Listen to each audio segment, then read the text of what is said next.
Congratulation. खिलाओ यार cake पिघल गए। पहले मुझे खिला दो।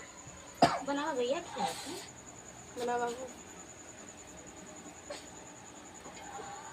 कांग्रेचुलेशन भाभी को, रसगुल्ला भाभी को, रसगुल्ला भौजी के साथ में हमारे देवर पांडे जी हैं, हमारी भोजपुरिया गुड़िया जी हैं। आइए दोस्तों केक आप लोग को भी केक खाना हो तो है, इतना सपोर्ट करिए आप लोग भर भर के। यार हम लोग 10,000 रुपए केक काट रहे हैं, खिला रहे हैं, आ जाइए देख सकते हैं। ये आप लोग के लिए है। ये भौजी छौका लग गया और क्या। माय गॉड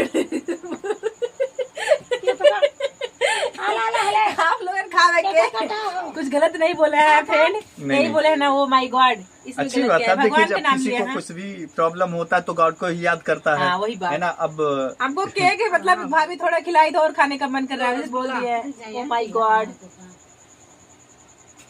ये मुखिया जी भौजी की नाई खियोली। अले ला ला ला ला ला अरे ला जाकट कहाँ बाटे सब गल गए मैंने। वीडियो बना कर ना खियोलू अमन जात बाटी। बाबू